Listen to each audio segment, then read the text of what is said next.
कल गुजरात के अहमदाबाद में जमकर बुलडोजर एक्शन हुआ। 8000 से ज्यादा घरों को जमींदोज कर दिया गया। इन घरों को तोड़ने के लिए 50 से ज्यादा बुलडोजर लगाए गए थे। 3000 पुलिसकर्मियों के साथ 25 कंपनियों को तैनात किया गया था। चंडोला तालाब के पास बने करीब 8000 मकान बांग्लादेशी और वाटर बॉडी की आड़ में तोड़ दिए गए। इसे अब तक का सबसे बड़ा बुलडोजर अभियान बताया जा रहा है। हैरानी की बात यह है कि ये सभी मकान सिर्फ मुसलमानों के हैं। इसी इलाके में इसी सरकारी जमीन पर कुछ हिंदुओं के मकान भी हैं, मंदिर हैं, लेकिन उन्हें तोड़ा नहीं गया। मीडिया रिपोर्ट का कहना है कि मिनी बांग्लादेश पर बुलडोजर एक्शन लिया गया है। अवैध बांग्लादेशियों के खिलाफ बुलडोजर एक्शन लिया गया है। अब सोच कर देखिए कि आखिर चंदोला झील वाले इलाके में इतनी बड़ी संख्या में अवैध बांग्लादेशियों की आबादी कैसे बस गई। किसकी शाह पर यह सब खेल चलता रहा और क्या अहमदाबाद प्रशासन और नगर निगम आंखें मूंदे हुए थे। स्थानीय मुसलमानों का कहना है कि वो भारतीय हैं, 70 सालों से यहीं रह रहे हैं, यहीं पैदा हुए हैं, यहीं उनकी शादी हुई है और यहीं बच्चे हुए हैं। सबके पास बाकायदा Aadhaar card, ration card, voter ID मौजूद है। उनका कहना है कि सरकार को पहले उनके डॉक्यूमेंट्स चेक करने चाहिए थे, उसके बाद कार्रवाई करनी चाहिए थी।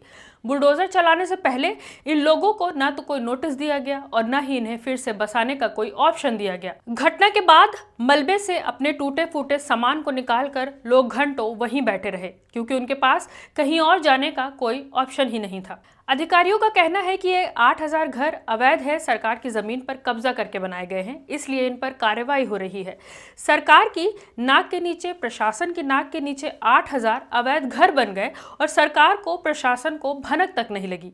8000 घर कोई 1-2 दिन में या फिर महीने भर में तो नहीं बन सकते। इस जगह पर लगातार घर बन रहे थे और बिक भी रहे थे।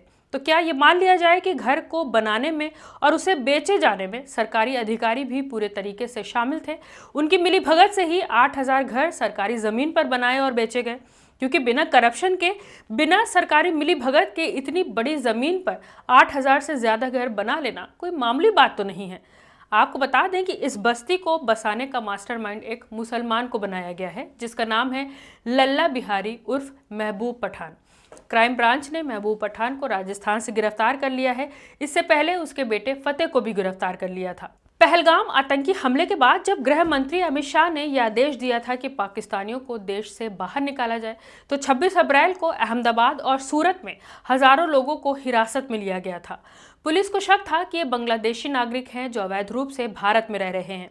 इनमें से 4 लोगों को अलकायदा के स्लीपर सेल में काम करने वाला संदिग्ध बताया गया था। इनकी नागरिकता की जांच चल रही है। अहमदाबाद के पुलिस कमिश्नर GS मलिक के मुताबिक अब तक कुल 250 बांग्लादेशी पकड़े गए हैं, जिनमें से 207 चंडोला तालाब के पास, यानी जहां पर बुलडोजर कार्रवाई की गई है, वहां से पकड़े गए हैं। इनमें 200 से ज्यादा बांग्लादेशियों को अब तक डिपोर्ट कर दिया गया है। गैर कानूनी तरीके से रह रहे, चाहे पाकिस्तानी हो या फिर बांग्लादेशी हो, उन पर कार्रवाई जरूरी है, लेकिन साथ ही ये सवाल भी करना जरूरी है कि इतनी बड़ी संख्या में बांग्लादेशी भारत कैसे आए, कैसे बस गए और उनका भारत का वोटर आईडी कार्ड कैसे बन गया। जैसे कि हमारी मीडिया कह रही है कि मिनी बांग्लादेश को तोड़ा गया है, घुसपैठियों के अवैध कब्जे पर बुलडोजर चलाई गई है। तो क्या ये मुमकिन है कि 8000 से ज्यादा घरों में रहने वाले 40,000 से ज्यादा मुसलमान बांग्लादेशी घुसपैठिया हों? 40-50 हजार लोगों को घुसपैठिया कहने का दावा तो खुद सरकार पर सवाल उठाता है, प्रशासन पर सवाल उठाता है और देश की सुरक्षा व्यवस्था पर सवाल उठाता है। इतने सारे लोग एक ही जगह पर घुसपैठिए तो नहीं हो सकते। राष्ट्रीय सुरक्षा की आड़ में पूरी बस्ती को, हजारों भारतीय मुसलमानों को घुसपैठिया कह देना क्या इंसाफ है?